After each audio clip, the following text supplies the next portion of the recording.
Mas agora mudando um pouco de mídia e saindo da sétima arte, indo para os livros, Nicole, o que você traz pra gente hoje? Eu trago uma obra da Daniela Arvix, que é uma escritora que traz bastantes assuntos importantes, né, nos seus livros, que aconteceram as coisas que aconteceram no Brasil. O livro em questão é o Holocausto Brasileiro, genocídio de 60 mil mortos no maior hospício do Brasil. Ele trata principalmente, né, praticamente, né, todo o livro sobre o Barbacena, né, o Centro Hospitalar Psiquiátrico de Barbacena, em Minas Gerais, que era conhecido como Colônia. Eu achei muito boa a leitura desse livro, apesar dela ser muito pesada, porque ele contém imagens, né, de várias coisas. Tem imagens de quem trabalhou, de vítimas, né, também. E as situações, né, que aconteciam no próprio Barbacena, né. Já no início do livro, conta como que as pessoas chegavam lá. Elas chegavam em trens, a maioria chegava em trens, que as pessoas apelidaram de trem de doido.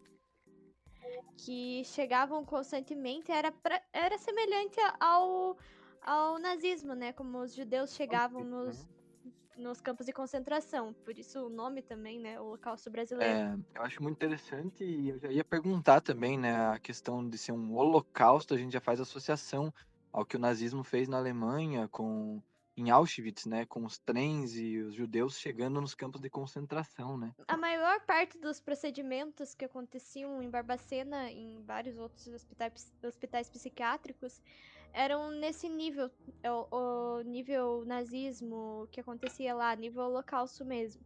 As pessoas chegavam lá, era como se elas tivessem renascido, elas tivessem nascido lá.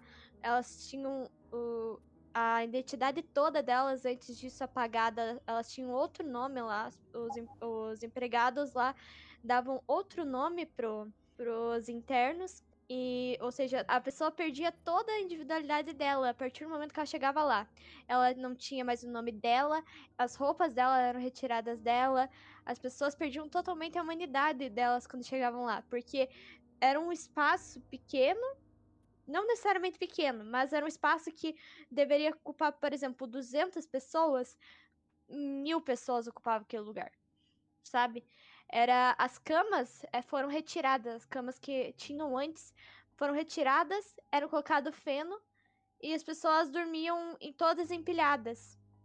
Isso não distinguindo homem, mulher, tal, era completamente desumano. E o lugar era separado por pavilhões, então você tinha que acordar cedo de manhã para você entrar na fila para você conseguir pegar comida no outro pavilhão.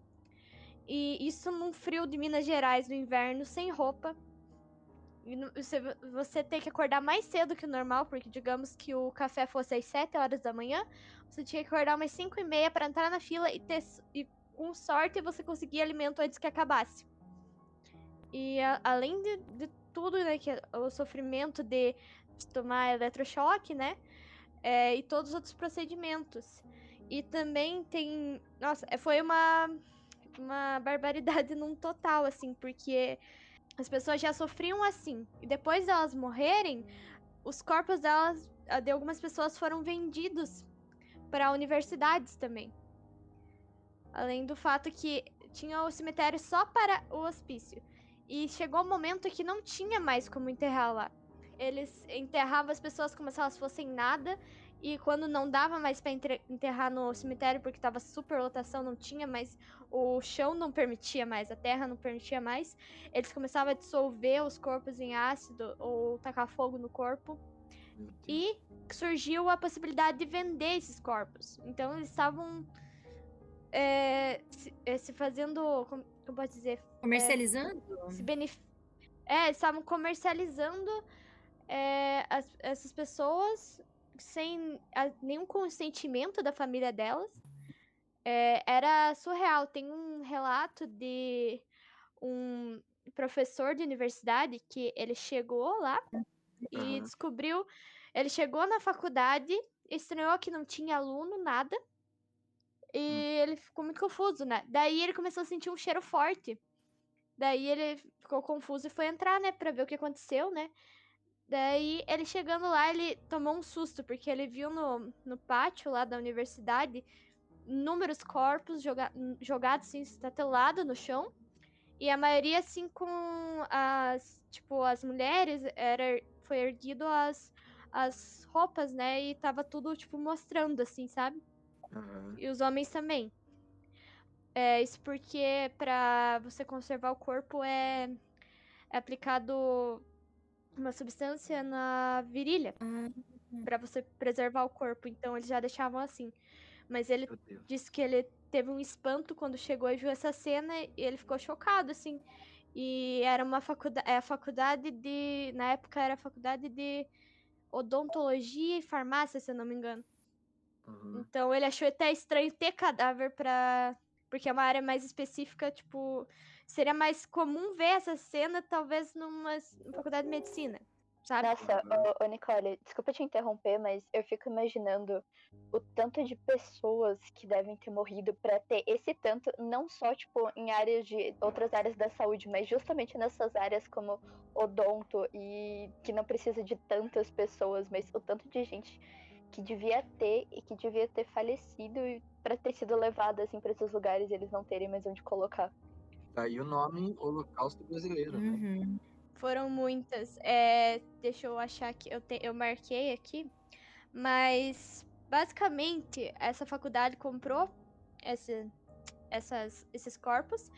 E tem uma parte do relato que ele fala que o responsável que estava cuidando dos corpos falou que se não. Não sei se foi bem ele que falou, mas tem mencionado no livro que se essa faculdade não comprasse, né, em Minas Gerais, se essa faculdade em Minas Gerais não comprasse, tinha gente em São Paulo, tinha faculdade em São Paulo que queria, sabe? Hum. Então, alguém ia ficar com esses corpos, alguma faculdade ia usar, sabe? Ia ter essa venda ilegal, de qualquer forma, sabe? Uhum. Sempre É, girando em torno do dinheiro, né? Tanto na superlotação, pelo auxílio, como a Mari falou, né? Uhum. Pela verba que despendia, pelo tanto de internos, e aí era tirada a humanidade deles e ainda mais isso, a venda de corpos. Lucravam em cima. Nicole, É. posso fazer uma pergunta? pode falar? Esses manicômios, eles recebiam esse incentivo do governo para ter essas pessoas lá, por qual motivo então essas pessoas eram mortas? Essas pessoas, elas morriam por causa do descaso mesmo. Descaso Ah. mesmo. Elas morriam de desidratação. Uhum. Elas morriam de. Em geral, elas morriam de insolação também, porque elas ficavam lá fora. Morriam por causa das baixas condições de higiene. Uhum. Era frio, como você falou, eles ficavam sem roupas também, né? De hipotermia também morriam, Sim, sabe? sim. Era pelo descaso mesmo. E comida também, não sabia a procedência. Muitas pessoas podiam ter morrido de desinteria ou intoxicação Cólera, alimentar, né? alguma coisa assim, né? Realmente não tinha Uhum. tanto tratamento, e tampouco eles iam gastar dinheiro com essas pessoas, né? Como eram tratadas. Elas eram consideradas escória da sociedade, eles não iam se importar. Sim. Nicole, Hum? você sabe se essas queimas de corpos eram realizadas, tipo, dentro dos ambientes que os internos frequentavam ou era fora? Era na frente deles. Nossa. É. Acho que o pior de tudo ainda é o cheiro. Cheiro de corpo queimado, Sim, pele queimada. nossa. Não, aquele lugar devia ser horrível de conviver, porque, tipo, tinha esgoto aberto, as pessoas tomavam água de Meu esgoto, Deus. sabe? Era, tipo, é horrível. É aquele momento que você não confia mais na bondade humana, daí você precisa assistir aqueles vídeos como voltar a ter esperança na humanidade. O Juan assim, O invadiu Juan mandou. aqui a gravação, mas ele falou: a medicina é fruto do Holocausto. Muito conhecimento que a gente tem veio desses grandes momentos de torturas, né? É que eles usavam as pessoas, não sei nesse caso, mas no holocausto nazista mesmo, muitas, tipo, as pessoas, eles testavam nos judeus, né, por exemplo, Sim. pra eles os judeus não era nada.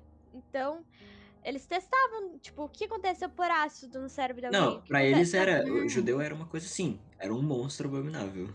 sabe? Eles faziam os testes assim, o que acontece se eu fizer isso? O que acontece se eu Não, fazer isso, pra sabe? eles era um objeto de teste. É, É. Não era nem dominável, era uma coisa que não precisava permanecer viva. É. E sobre a venda dos corpos, esse professor que eu comentei o caso, que eu achei aqui o nome certinho, é o Ivanzir Vieira. Ele é professor da Universidade Federal de Juiz de Fora. Ele presenciou nessa chegada dos cadáveres. E aqui no livro comenta que, na época, foi oferecido ao diretor da escola de medicina, da faculdade de medicina, 1 milhão por cada corpo. Que hoje em dia, né, isso foi nos anos 70. Hoje em dia isso equivale a R$ 364 por corpo. Quanto que era por corpo? R$ 364. E como a Estela comentou, né, que quanta gente deveria ter morrido, né, nesse caso. Nesse caso, foram 30 pessoas nessa faculdade em questão. Mas, né, foram vendidos 1.823 corpos pelo Colônia para 17 faculdades de medicina do país entre 1969 e 1980. Eu joguei um RPG uma vez, usando o sistema de Call of Cthulhu, onde abordava a temática, era o reanimador, né? Herbert West, na verdade. É um personagem fictício do Lovecraft. Mas se passa em 1940 e tem toda essa temática de manicômios e compra e venda ilegal de corpos. E me passou isso na mente agora. As pessoas deviam, nem universidades, nem pessoas tipo de fora, mas de repente molhar a mão dos internos lá que trabalham, dos internos não, dos funcionários do manicômio e, sabe, desviar mesmo o corpo, sabe, e comprar por fora, encomendar, sabe, fazer essas coisas mesmo para pesquisa, para tráfico, enfim, devia ter tudo isso, né? Tipo, na época eram muitas mortes, sabe? E chegou uma época que eles pararam de vender, né? Porque as faculdades não precisavam mais de tanto que eles já compraram, sabe? Tipo, era uma média de 16 falecimentos por dia Nossa, no é muita Colônia. coisa. Eu lembro E que nesse RPG eles detalhavam um específico, por exemplo, o comprador chegava e falava: eu quero um corpo de um homem desse tamanho, saudável, não sei o que lá, e quanto mais recente, sabe? A gente sabe que RPG é ficção, mas é assustador o quão parecido a ficção é com a realidade. Por isso que a gente tá até trazendo essas obras aí. Algumas são casos reais, a maioria, né? Que nem no caso do Bicho de Sete Cabeças é ficção, mas é inspirado inclusive no livro autobiográfico, né? É até irônico saber que as pessoas estão pedindo pessoas saudáveis, levando em conta o contexto de onde se passa isso. Não, eu acho que os corpos deviam ser muito deteriorados, por isso. Exatamente. tipo, aqui no livro mesmo fala que os alunos, né, os professores falavam, tipo, os alunos questionavam, nossa, mas esse cadáver é muito magro, né, muito... Eles falavam assim, os que vêm de Barbacena são assim mesmo, os professores Meu falavam, Deus, sabe? então tava certo. Só que eles não sabiam, os alunos não sabiam da onde vinha, da onde especificamente vinha, sabe? Aham. Então, né, daí aqui eu separei uma indagação do Ivanzir Vieira, né, que é o professor que se depara com tudo isso, que ele indagou, eu não sabia que a universidade comprava corpos, isso me parece crime, como ela contabiliza tais gastos? Duvido que haja uma conta para compra de defuntos. É o que eu Então, falei, é um negócio meio legal, né? Sim, nossa. E um último tópico que eu queria falar aqui do Holocausto Brasileiro, para não me estender muito, é um capítulo específico do livro que se chama Os Meninos de Oliveira. Tinha a instituição Oliveira, que ela foi criada em 1924. Ela era um hospital psiquiátrico que atendia indigentes e mulheres.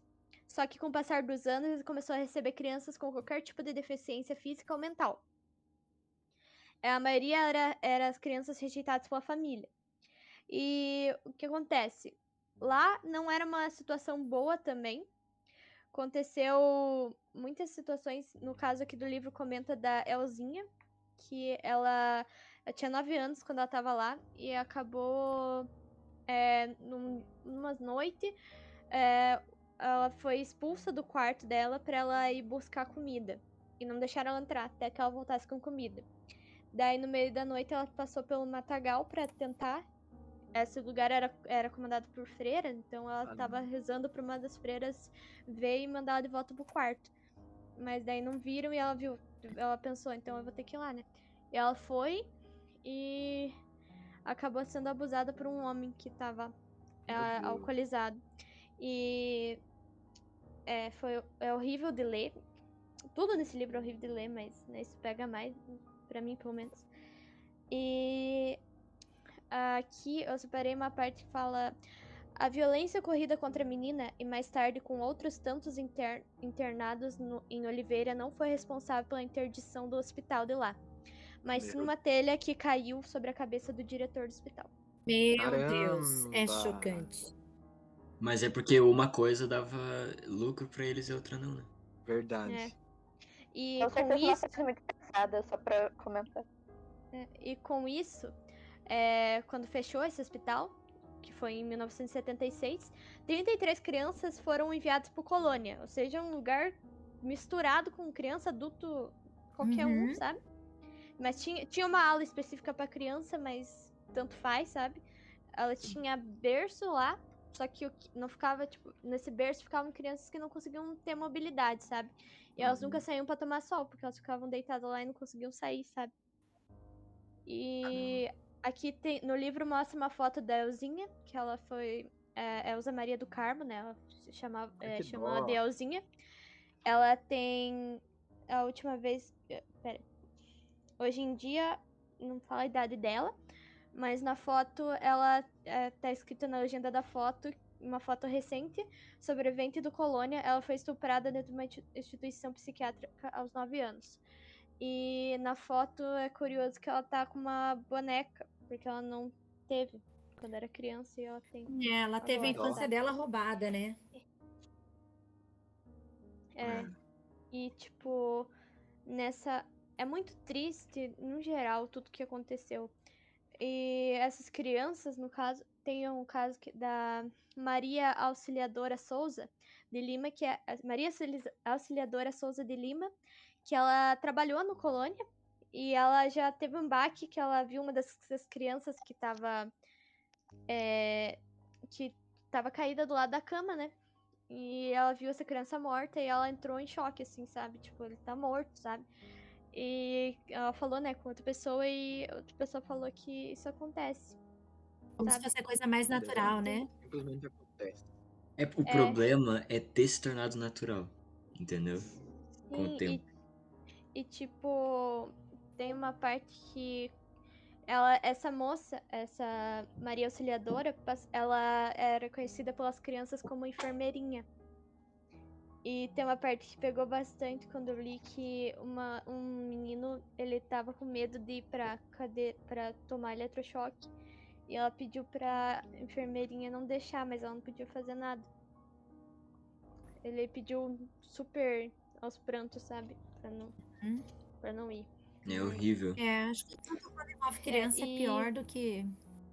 no geral, a história de todos, né? É pesada demais. Acho que pesa mais quando você... Eu acho que pesa mais principalmente pra Mari, assim, em casa, porque a Mari mesmo é mãe, né? Sim. É aquele pensamento de, tipo, é uma criança, o que eu faço? É o senso de você se sente incapaz. Você vê, lê, e você se sente, meu Deus, o que eu não posso fazer? Já aconteceu, né? E tantas outras vão acontecendo ao longo do tempo e a gente muitas vezes não consegue fazer nada. Esse foi mais um episódio do Mesa de Quinta. Certifique-se de estar nos seguindo para acompanhar os próximos episódios.